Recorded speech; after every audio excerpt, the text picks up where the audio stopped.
The year 2021 has been like a roller coaster. It was supposed to be the year the pandemic fizzled out.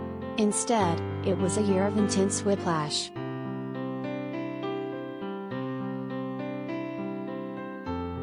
There were multiple points when it seemed like we'd finally gotten a handle on COVID, only to realize later that the virus wasn't going anywhere, and that we're still far from the finish line.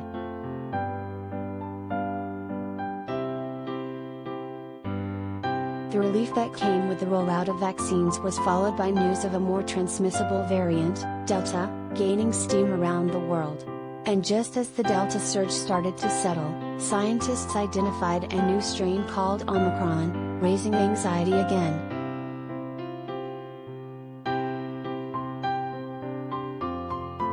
All that back and forth has taken a toll on our physical and mental health. Some people have begun to feel numb to the highs and lows, while others have become hypervigilant to every new revelation.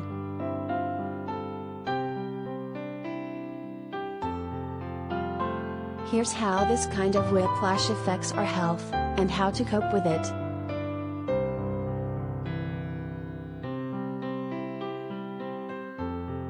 The toll whiplash takes on our bodies.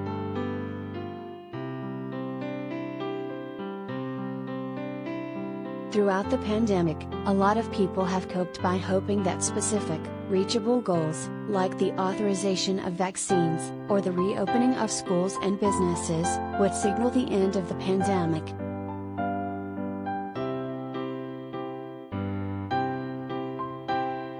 But what's happened is every time we've gotten there, it's like, oh, wait, just kidding, a little bit longer, said Thea Gallagher, a clinical psychologist and assistant professor at NYU Langone Health.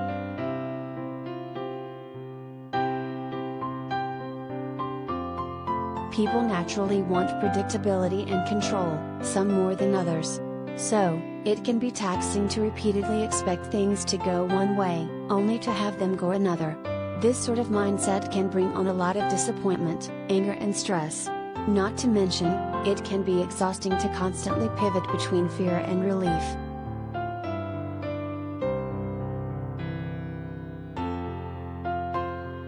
Frank Anderson, a psychiatrist who specializes in trauma and author of Transcending Trauma, said these highs and lows between periods of fear and calm are emblematic of long-term, ongoing trauma.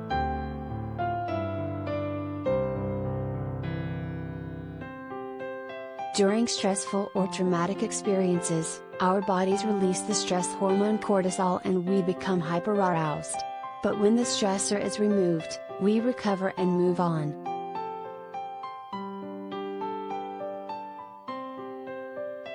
But with chronic, ongoing trauma, cortisol levels cannot keep up with the demand, they do not recover and therefore become chronically low, Anderson said.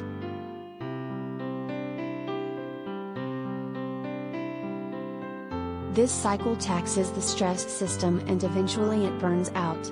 That causes some people to become even more hyperreactive to stressful or traumatic events, and others to feel numb, withdrawn and disconnected.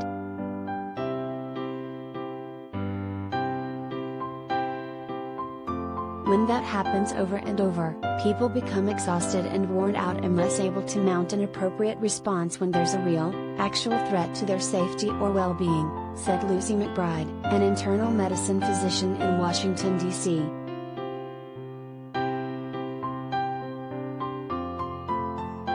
This can also lead to physical symptoms, like headaches, decreased energy, chronic pain and digestive issues.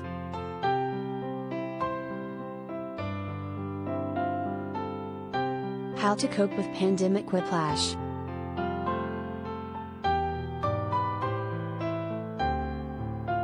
First, give yourself credit for all the uncertainty you have been able to handle. If you step back, you can see that all of life is very uncertain, Gallagher said. The truth is we tolerate uncertainty in so many areas of our lives that we don't give ourselves credit for.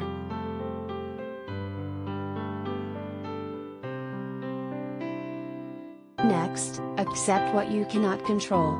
During times of uncertainty, it's helpful to distinguish what's beyond your control, COVID, and what is within your control, risk mitigation, for example. The more you can lean into uncertainty and tolerate it, the less disappointment and stress you will feel when things don't go the way you expect, Gallagher said.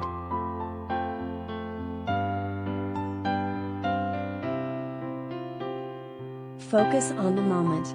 Once you accept that we live in an uncertain world, bring yourself back to the things you can control and influence in your daily life.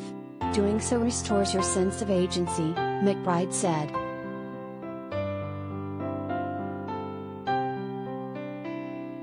There is no concrete end to the pandemic on the horizon. So, rather than wait for what might happen next, stay grounded in what's going on now. The key is to try to be present in the moment, to enjoy what you can today, Anderson said.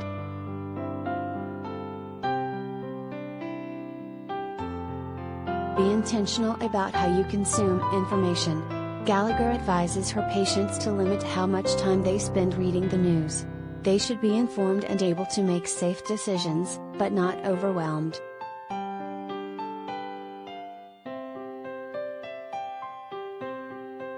McBride recommends reading pandemic news with a little more of a filter. Avoid panicky headlines. And instead of focusing on case numbers, look at the hospitalization and death rates, which provide a more accurate picture of where the pandemic is headed.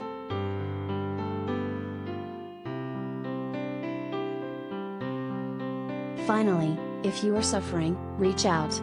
This is an unusual time, but there are many tools and resources available that can help you better cope with riding the waves of fear and relief. Give yourself the opportunity to get the help that you need, Gallagher said.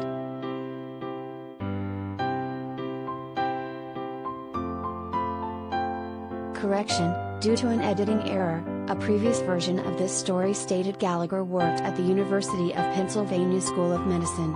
She now works at NYU Langone Health.